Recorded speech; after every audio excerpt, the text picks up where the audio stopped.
Welcome to Permission to Be Human, the podcast.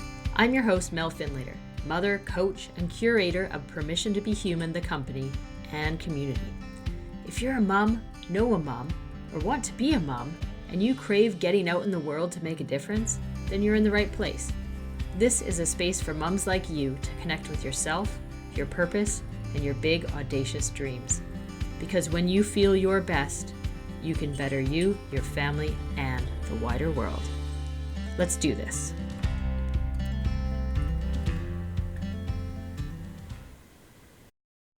We have Carrie Lingenfelter today. She's a former elementary educator, early childhood interventionist, speech therapist, and mother of two. She's passionate about living life fully, raising her children to be the best versions of themselves, and connecting to other parents going through this season of life. She mentors parents in how to connect with their children, parent from their hearts, and better support their gifted, spirited, and highly sensitive children. I know that I absolutely loved this conversation with Carrie and am really enjoying her new podcast, Heart to Heart, and I'm really excited to share this with you. Hey, hi, Carrie. Hi, Mel. Welcome to the podcast. It's so great to have you here. Thanks so much for having me. I'm so excited to be here. Yeah, I'm excited to have you and to share, your story. I'm going to start with the most broad question ever, which is always the first question. If you've listened in, you probably heard it, which is just, who are you? Who's Carrie? Yes, I'm Carrie. I'm a mom of two. I am living passionately. That's my word for 2024 is passion. And that had me start my podcast this year. So I started a podcast recently. It's Heart to Heart Parents. And I was a speech therapist and an early intervention speech therapist and an elementary ed teacher. So I knew I loved working with kids, but motherhood kind of changed my life. And so I knew I wanted to reach out and talk to other parents. So here I am today with podcaster as my current resume name. I love it. I love that. And I love that, you're right. Things shift as we become mom, right? Yeah. And I also love working with kids and I love working with adults once I had kids because it gives you that balance of both perspectives, right? Yeah. And both energies, actually. Yeah. More what it is for me. But Yeah. I love Yeah. that. And I'm so excited about your podcast and that you've Thank entered the you. podcast world. I'm always shouting it out to everyone to please, like, if you've got, use your voice, go out there and do it. This is easier than it looks like it is. Not saying it's a piece of cake, but it is the perfect stretch challenge for so many different people. So well done for getting going. Yeah. I love that using your voice.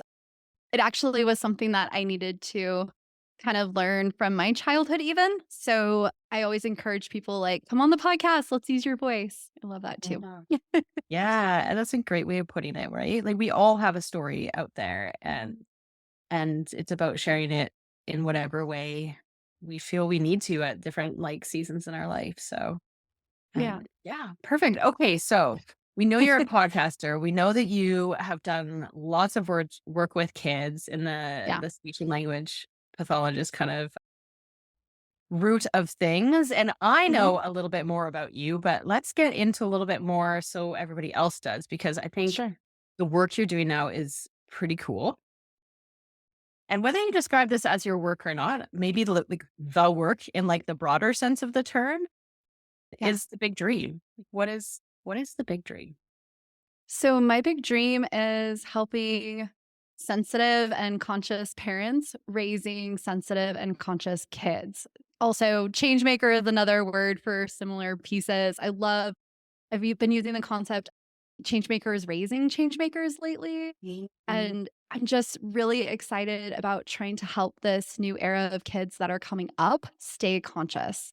My kids have been born with so many conscious pieces, and I see so many kids born conscious. And it's the life that they live that kind of changes it and makes it harder for us to tune in and hear our hearts when we're adults. So I'm really passionate about helping other changemaker parents raise these changemaker kids and stay conscious in their childhood and into their adulthood. beautiful. And two things come to my mind, two questions. So the first Mhm. is you use the word conscious. So tell us about that word. What does that mean that they're born, they're coming into this world conscious?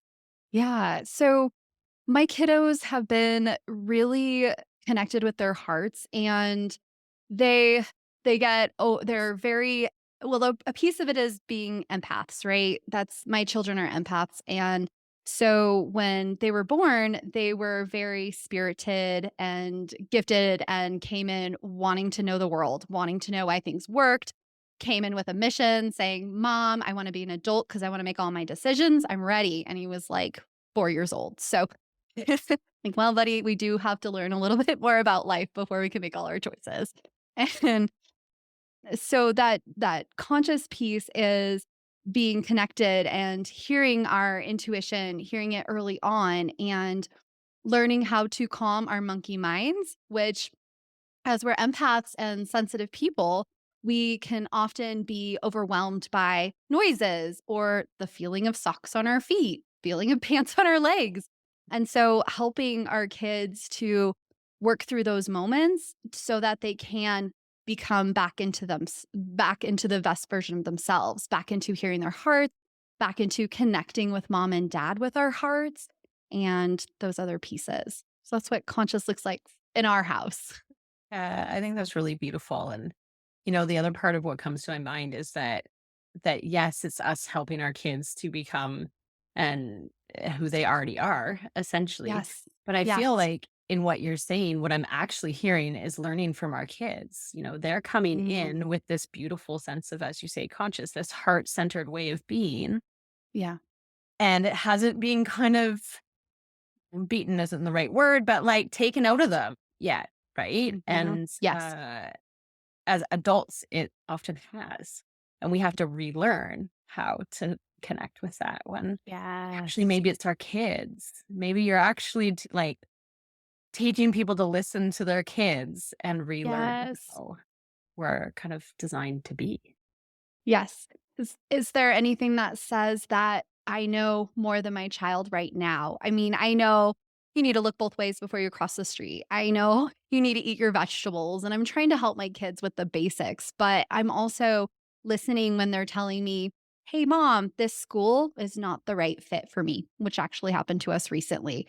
I'm listening when they're saying, I'm feeling really sensitive today," which with a lot of work and progress with my kids, they're able to tell me, "I'm really sensitive today. I don't wanna brush my hair, mom." And I'm Mhm. listening to my kiddo when they're telling me these needs instead of rushing them through in, like, the traditional way of, "We need to brush your hair. We need to get to school, and I can't change your school because it's so much so I'm stopping, tuning in, I'm hearing what they're needing. You're right. They are telling me who they are, and I in my heart, I want them to become the best version of themselves or to become who they are inside. Yeah. And isn't it interesting that, you know, some of those things that you just mentioned, like, oh, gotta get to school, we gotta do whatever.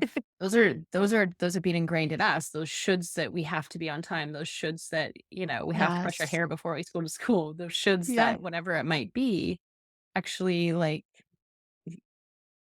are they shoulds? You know, like I'm Mhm. always questioning. A really good friend of mine, Lou Shackleton, made me this sign that's behind my bed. Yeah. And my kids have been reading it lately and going like, "Mama, what is that sign?" Like, well, and it says, "I hereby declare that I am no longer going to follow the rules." Oh, And I love it.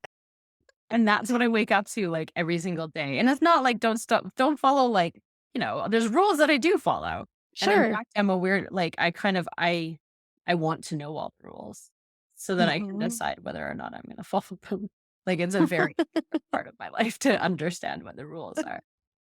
And I would say my children are the same in that kind of sense. They want to understand what the rules are Oh, before they go just forward, whether they're going to follow yeah. them or not.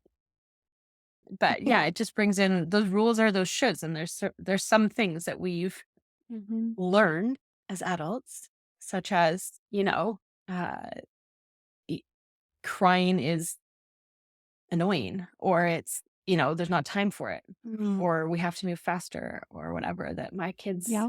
teach me is Definitely. Do we have to move faster? Right? Yes. Like, Oh, yeah. well, I think we do, you know? Is it okay to be late? Like, Yeah. what are the people-pleasing tendencies that are within us as an adult? Yeah. As I don't know. I know I'm an empath. I don't know if you declare yourself as an empath or Mhm. highly it kinda goes along with the highly sensitive person. I feel like there's Mhm. multiple terms for these things, but those people-pleasing tendencies of following the rules, making sure everybody's happy, everybody's feeling good around you, and Yeah. what makes us into these people pleasers, that's part of what I'm looking at and trying to raise my kids into questioning like, well, if it's hard on my heart, maybe I need to remove myself from the situation. Maybe Mhm. if this kiddo is putting forth a lot of energy onto me, I need to recognize that I need to remove myself. And maybe that kid doesn't like it in that moment, but if they're a really good friend, they'll come back. They'll figure out we're good friends. We'll find a stepping ground together. So Mhm. even teaching my kids about friendship in that way and what a true honest friend is in our heart. Right, yeah, and that Yeah. sometimes that's really hard because it means they might not have friends for a little while if they're Mhm. really good at setting Yeah. boundaries, which Yeah. is, it's a skill that we want to teach, a Yes. skill that I wanna teach myself half the time, right? Yes. Yes. Mama's learning with the kids. Mhm. It's been a Yeah, learning process definitely. this past couple of years for myself as well, and there's so much reflection in that, right? Becoming a mom is like this big magnifying glass on Mhm. pieces that come up for us from our childhood of, "Oh, wow, I really was a people pleaser. Oh, wow, I really did follow those rules like you mentioned and try to make everybody around me happy." Mhm. But when we can feel when someone Yeah. else is happy, as you say, it goes along with that empath, that highly sensitive part. For me, like that's my Yeah. we were talking beforehand, that's definitely one of the things that I've been learning a lot about myself and really connecting with in the last year or so. Yeah. And, that side of me where I can walk in the room and I can sense what everybody in that space is feeling. And I didn't realize that Mhm. not everybody does that. Like I thought that's the way the world was. And then I'm like, I don't understand why, like, how do you not know that that's how someone's right? But it also, and it's such a gift. It's such a superpower, Mhm. as you would say. And it's very difficult because it means I'm the one going in, making sure Mhm. everybody feels good. Yeah. And that's an amazing gift. That's why I love building community. That's why I love creating Yeah. events and all those Yeah. things. And it makes me people please Yeah. and forget my own 100%. boundaries and check in with Yeah. my own heart and my body and be like, is this what you want to be doing right now? Like, is this what your body needs? Or does Yes. actually it need to go sit over by itself for a little while and just kind of re reboot, right? Yes. And can you imagine if somebody had told little Mel that when they were 7? Like, if you're my son came home and he told me so and so was upset at school and I sat by him and I helped him, mom. I could feel myself taking on his energy and he was taking on my happy energy. And I Wow. thought, well, we're going to have to work on this a little bit because we do need to learn how to draw boundaries, protect ourselves too. We have to learn when we can give, when we can receive, and also when we're giving without realizing it. So yeah, Mhm. there's so many teaching points here, and I would love to see where Mel was if she learned this when she was 7, walking into a room, not everybody does that, and I was the opposite. I thought I was the only one doing that. I was the only Mhm. one that was so sensitive, and when people would tell me adults would tell me, "Stop being so sensitive," or "Stop being so loud, I'm right here," and when you're really excited to tell a story, and you're usually Mhm. very introverted, but you're at home, so you're very extroverted and you feel comfortable. So, yeah, Mhm. it's interesting to think how you grew up thinking everybody was like that, and I grew up thinking, "Oh, I'm the only one like that." Mhm. Yeah, it's an interesting one. And it's making me reflect, like, is that how I felt as a kid? I'm not sure. I felt like nobody else was like me, but I didn't have enough connection with myself to realize that that's what was happening. I Yeah, think as a kid, yeah. it was more that I was like, I I felt more of an outsider, although I've talked to friends from back then. They're like, "What are you talking about?" Like, "Would Same you you thing. didn't think you had a lot of friends?" Like, and I'm like, "Well, that's just what it felt like, right?" Yep. Yep. But the reality and their reality was that I was known by everyone because I went in the room and I made sure that, everybody Mm. had what they needed, Yep. um, and kinda put it on a bit in some Yeah. ways, right? Like, put on the extroversion because actually I'm pretty sure I'm an introvert, but would put on the scene of being someone that has all this confidence. Uh, Yes. I've had mhm. that exact same thing where somebody mentioned, "Since you're so extroverted," and I was like, "Oh, no, no, that is not me. I am the Yeah. lady that was so happy during the pandemic at home with my family and, like, Mhm. cherish that family time," and then I've actually had to start getting my feet wet going into events with lots of people to heal Mm. myself, like, "Oh, yeah, you can do this, Carrie. You can get back out there and start to Mhm. see people again." Yeah, and then learning what to do in that situation. So I was just telling you, and I just recorded this week's podcast on it.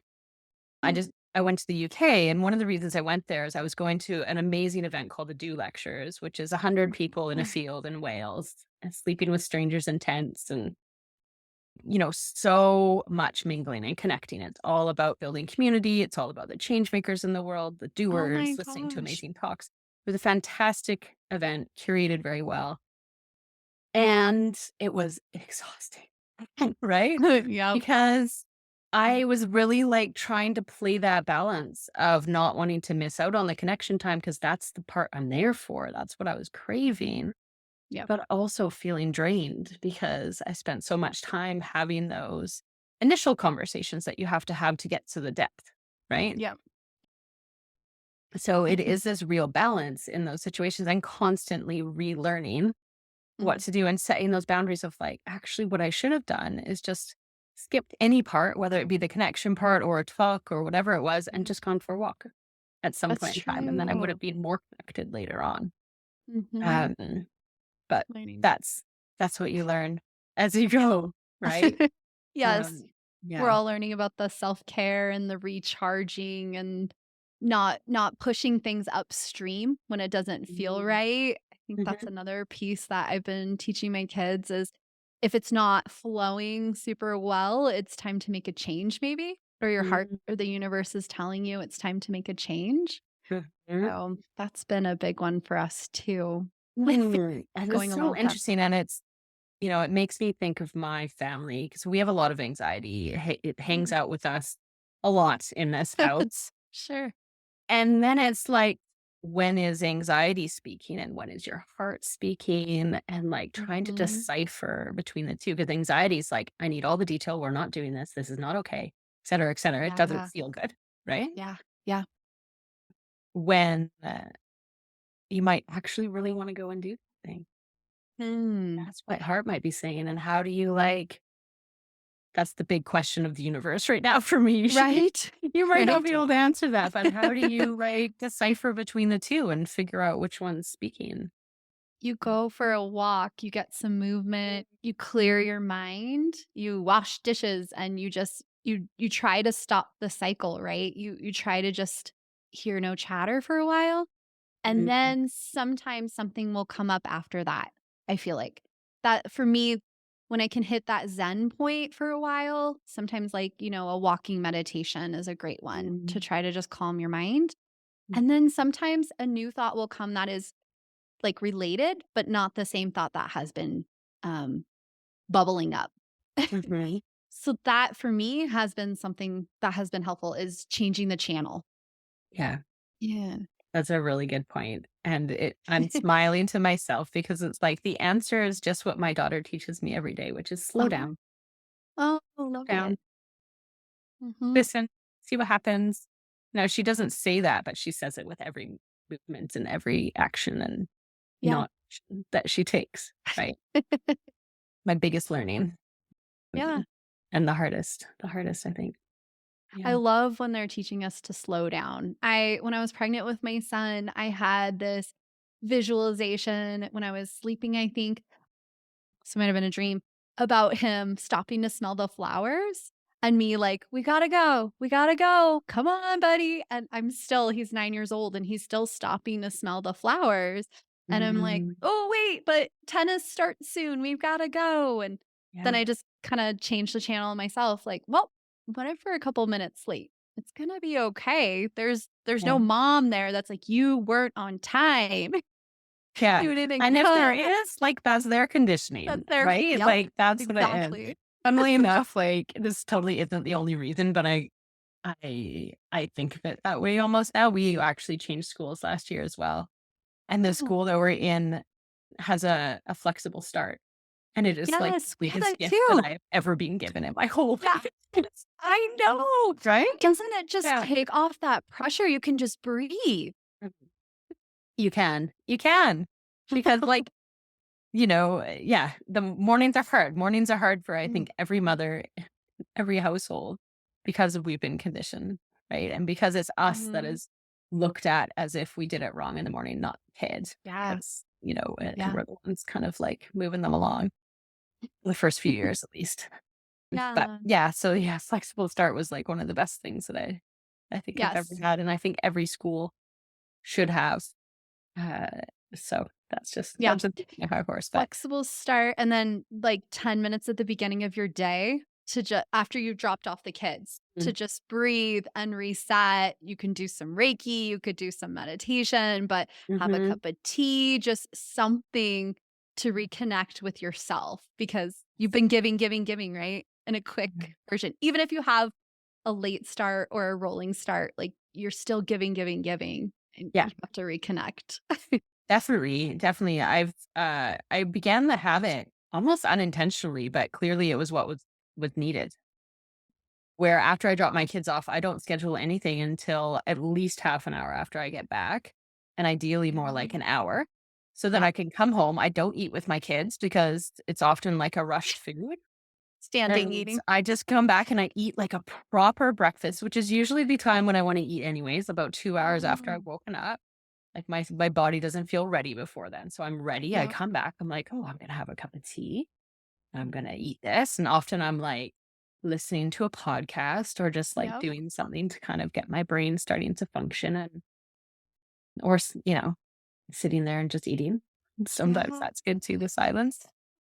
yep, But it's glorious, and, yeah, being an entrepreneur, like, we have this flexibility to do that, and I totally mhm, appreciate that. that's Not true. everybody gets that, but, Yeah, even if it's, like, the 2 minutes you sit in the car before you get out at work after yep, dropping kids, right? yep, yep. And I yeah. always tell my husband that too. I'm like, Just schedule a meeting in one of the meeting offices and go in there and meditate for 10 minutes. If you Yeah. have a big work meeting coming up, like go in and just sit and be quiet and reground yourself." And yeah, Yeah. because we don't always have the hour, although it's really helpful. And my jam is Pilates helps me to like reset Mm, before I mhm. get going. So that's been one of my favorite things in the morning.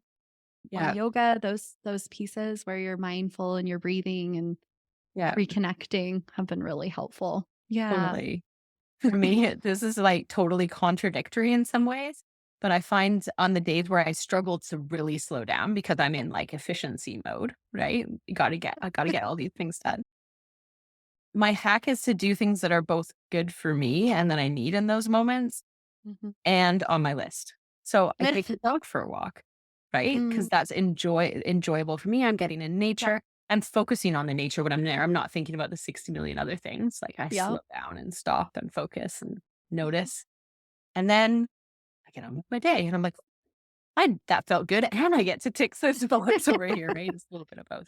Yes, yes. Okay. So we're having an amazing conversation, but I also know that there's so many more things that we could be going into. And one of the Sure. topics that you've mentioned to me prior to Mhm. this, Sure. and that I think would be great for our listeners to hear more about is this concept of a monkey mind. Like, what we kind Uh, of started almost touching on it already with some of the how to's, but what is that, and what are you out there trying to teach parents and through them kids Mhm. about? Yeah, so with the monkey mind, and especially with like I use the term gifted, spirited, highly sensitive kids. With the gifted piece, it's, coming in and just wanting to go, and the spirited piece too, coming in and wanting to go. And they're very driven. So with the drivenness can oftentimes that overactive mind, which with kids, I like to term it the monkey mind is and that can be when we're feeling extra sensitive and we don't want to put on socks or pants or our hair feel hurts when it's brushed. I'm thinking of specific terms from our house, but it can also be even for myself having an interaction where I didn't feel like the person connected with me and I just keep playing it in my mind, going over and over again. I didn't even realize until somebody pointed out, Carrie, you also cycle it in your head. You look very calm on the outside and you have a very calm demeanor, but you've got this message cycling your head. So we termed it monkey mind. And we often, I don't know if you've read The Whole Brain Child with, I can't think of the names right now, Daniel Siegel. I love that, where it also talks about the left and the right hemispheres and the reptile brain too is when the fight, flight, or freeze kicks in. I think of it for my kids when they're in the right side and they're throwing a fit because socks feel uncomfortable and mom feels like we need to leave for school and there's all these time factors. And so as the pressure gets more and more and more, we're in that right side or we're in the reptilian side of the brain. We can't connect with them. They can't hear us. They're completely blocked out. You can try. I've seen parents that are like reasoning. Sometimes my husband will get into reasoning with them. We really need to put our shoes on because we have to get going. And she'll just keep adding the words. I'm like, wait, wait, wait. We need to stop the words. We need to help them through it. I hear you. I hear this is really hard for you. Less words, more comfort. If I feel like they can have the touch, just bringing them back into their body, regrounding them, helping that right side of the brain calm. Once they're in a calm state, maybe we're in the car, we backed out of the driveway, we're driving to school, everybody's reset. We've been breathing. We tried the box breathing as a method people have talked about here and there. Then we can tune back in with the left side of the brain. Then we can talk about like, hey, I'm noticing, oh man, you're feeling a little sensitive today. I'm noticing like what could I do to help you in the morning? Maybe we can picture that somebody taught us this neon blue cap that we put on before we brush our hair. Maybe we can picture that and we can work with that and maybe not brush our hair as much when we go to school. It's okay. People will still love you. So we can't do all those words and connect with our hearts when we're in that monkey mind. So Yeah. that's where we talk about and I didn't coin that. I can't take the claim for monkey mind. I think that's been circulating around through a lot of conscious parenting and change Yeah. making communities.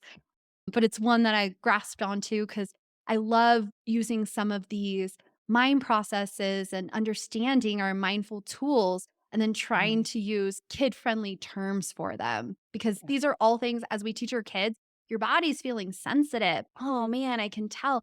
I can hear in your voice that you're not feeling comfortable right now or you ate that banana. Is your tongue feeling scratchy? Just really trying to describe all of these sensory pieces that they're going through when we put it into words for them, when they're in that state, they can't think like, "Oh, well, these 3 things happen and that's why I'm kicking my feet right now, and that's why I can't brush my hair." They're in that state, if I describe it for them, it's naming it to tame it is another term. Can't remember if that Mhm. one's from Whole Brain Child, but naming it to tame it helps to bring it away from them and help them to ground themselves a little bit better. Yeah. Brilliant. And I love that. I love giving that name, as you say, Mhm. to the different parts of the mind. And, and that normalizes the fact that Yes. we have these feelings, we have these emotions. And yes, they feel really big to you. And I get big ones too. And I'm probably having them at the Yep. same time about something else, right? Like, Yes. because you're talking about like maybe the kids in monkey mind, but you're probably in monkey mind too because you're Yep. stressed because someone's so gonna think that you did it wrong this morning because you showed up 10 minutes late with your kid with no hairpin, and blah blah blah, right? Like, so you're kind of both in that state. So it allows the kind of equal grounds Mhm. there to be like, oh, whoa. We talk about worry as like a separate being from us in a similar way. So Mm. like worry is showing up for me today. I say that in the morning. I'm like, worry shows up for me a lot in the morning.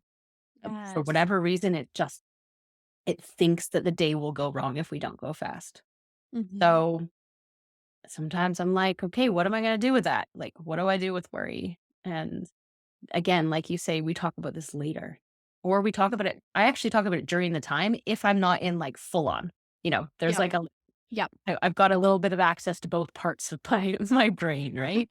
I'm able to Yes. point it out in that moment that like, oh, like worry's making me rush you right now. And that's not really what I want to do. So what am I Yeah. going to do? And kind of talking it through. I Um, love that example. And also there's another piece too. Like we both you mention it and I mention it. We both identify with being sensitive ourselves. So mhm, knowing when you need to tag out, if you're able to tag out with your partner because you're feeling like, "Oh, this is really mhm, starting to my hair's starting to stand on the back of my neck. I'm feeling like I might say something I might regret." Like knowing when mom needs to take a 5-minute break and come back, maybe mom just needs to go get a drink of cold water, knowing these points of like keeping that self-care for you too. And I've started to realize those moments too. And maybe I need to put my noise canceling headphones in because my kiddo mhm, is going through something. We worked through it and mom's just exhausted at this point. So she's gonna let kiddo work on it for a few minutes while I mhm. have my earbuds in and recharge myself before I go back in. So Yeah. I love that you mentioned showing that example to our kids too of, "Hey, mom gets monkey mind too, and here's what works for me, and you're doing that too, and we are born these amazing versions of ourselves, and it's okay to be human and have these moments, and our best friends are still gonna love us, and if somebody doesn't love us, it's okay." I see even 40-year-old women that are still learning, like, it's okay if not everybody likes me. It's Yeah. okay if I'm not friends with every single person and have a deep connection with everyone in my neighborhood. Mhm. So I love Yeah, that exactly. example. Yeah. And, showing them that we're humans, because what's coming to my mind as we speak about this is that, I'm mentioning my best mornings right now. My best mornings when I'm able to Yes. step back and say all the things that I just said, right? Yeah. And then there's the Yeah. mornings when I'm, what you mentioned with the husband, where I'm talking too much. And all of those words that are coming out are actually generally just providing shame for my kid because Mhm. they Yeah. don't understand why they can't get to where I'm trying to get them to go. And they just Yeah. feel about it, which makes it worse and it spirals and it just takes 6 times longer. And it's okay that this still also happens, right? Mhm. Like permission to be human, that's the name of the podcast. And Yes. these Yep. conversations where we're saying this is the aim, this is what we want to be like in the morning. And Mhm. even having those conversations with your kids and making Yeah. that outward, right? That I don't always act the way I want to in the morning Mhm. because like monkey brain or worry or whatever it is taking over. And like, Yep. I'm really sorry. That's not how I want to be. I'm working on it. Right. Yeah. Mom's I human can't too. remember what they're called. I've started following this amazing couple on Instagram who talk a lot about repair. And repair is like the Mm. topic on my Yes. mind lately, especially in parenting. Yes. And how it's okay. It's okay to make these mistakes because our kids will, because we will. And it's all about how we repair and how we teach our kids to repair. Right. Yes. Isn't Um, that a big weight lifted off your shoulders when you're like, yeah, "Hey, I can repair it. If I have a human moment, I can fix it. I don't have to be the perfect parent every day." exactly. And then those stories, those cycles that you just mentioned earlier, where we're like going over and over what we said to someone or what we did or didn't do or Yeah. whatever, they quiet down Yeah. because we've just said, hey, here's my assumption about what just happened there. This is how I acted. This isn't really what I wanted to say. Like, just wanted to let you know that. And then I'm like, oh, okay. Yeah. With an adult or a child for that matter. I have things on my mind that I've been thinking about from years ago with friends that I'm like, I'd Mhm. really like to like just let go of that now. And the best way to do that is to repair. Even if that's not they probably don't even think about it anymore. Right? You know? Yeah. And it's not even that they have to do anything, it's just witness the fact that I want to repair that and just say Mm. whatever it is. Right. Yeah. Yeah. Yeah. Repair is beautiful. And hard. And it's so necessary. And it's not the same as an apology. That's like part of it as well. Right. It's Yeah. they're similar, but not quite the same. It's really Yes. just owning that this is where I was at, and I didn't know any other way at that point, and that's okay. Yep. I just notice it. And I think that's kind of bringing back to the start is when we talk about conscious, it's we're not perfect, but we're being conscious of being human and Yeah, learning to grow in the ways because wouldn't life be boring if we weren't growing anymore and we weren't learning anything new? How boring yeah, would that be if we knew everything now at age 40? Like I'm only halfway through. Still got to learn a lot. totally. Totally. Okay, I feel like we've, like, touched on one thing that I wanted to talk about with you in the time that we've been together, and I just look at the Okay. clock and go, "Oh, well, that's interesting. We're already at that time." Yeah. So So let's fun. close things down, but I know that we're actually talking I'm gonna be on your podcast really soon, so people can listen Yeah. into that as well. Yeah. Say the name of your podcast again. So it's Heart to Heart Parents podcast. Yeah.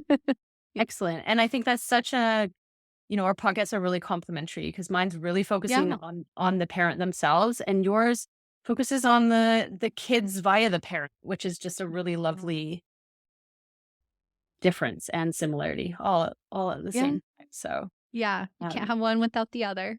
yeah, exactly, exactly. Okay, so we always finish with one top tip that you would like to Oh, give to the moms who are listening. ooh. So, listening to our kids, if our kid is telling us, I want to quit Taekwondo, and they're one step away from black belt, this happened to me this spring, Mm, and your heart is like, or your head is like, I don't want you to quit. You're almost there. But your kid's telling you, I don't want to do it. Dive in a little bit deeper and when they're in a calm state, ask them what's the reason. You might find out maybe your kid was feeling bad about themselves by going. And mm, maybe it truly is time for your kid to leave. So that's just my tip is listening to our kids and not letting our egos make the decision, right? Tuning in, hearing with our hearts, tuning into their hearts as well. beautiful, thank you. And Yeah. where can people find you should they wish to get in touch? Yeah. So I'm on Instagram at Heart to Heart Parents Podcast. And I'm also on other chapters like Facebook and YouTube. I'm expanding into YouTube with Heart to Heart Podcast as well. Brilliant. Yeah. Thanks Okay, so thank you much, so, Mel. so much for joining us. I'm Thanks really so looking much. forward to furthering the conversation. Yeah, it was great. You know when you have that dream or that idea and you hold it really tight and you don't really want to share it with anyone until you have it just right, until you are absolutely assured that it is exactly what you want it to be. But you also know deep down inside that it is unlikely to get perfect. It is unlikely to get to exactly where you want it to be unless you share it with others. It's when we share it with other people that we get the energy and the momentum. It is when we get feedback. It is when we start to iterate. We need to get it out of our bodies and into the world in some sort of way. And talking to someone who will cheer you on is exactly the first step. That is it, folks. This has been Mel Findlater on Permission to Be Human, the podcast. And I am so glad that you have joined us here today and hope that you have taken away some tidbits that will help you go away, connect with your big, audacious dream, and make that massive impact in the world that you are dying to make. If you liked today's episode, please, please, please like it, share it. Think of one person. Think of one person that you think would also like it and send it on over to them. Let's get this out there and more moms feeling like themselves, inspired, dreaming big, and out there being them. Please do head on over to find me on Facebook with Permission to Be Human or Instagram, or you can even pop me an email and say hello at permissiontobehumanalways@gmail.com. Say hello and let me know that you listened. What did you like about it? I would love to hear. If you didn't like it, I don't really want to know. Just kidding. You can share that if you want. I would love to know, however, who you are. Let's connect. Let's find out what you want more of. I want to hear from you, and I want to make it what would be useful to you. As always, remember that you have permission to dream big, permission to feel big, and permission to be you. You have complete and full permission to be human. For real, you do.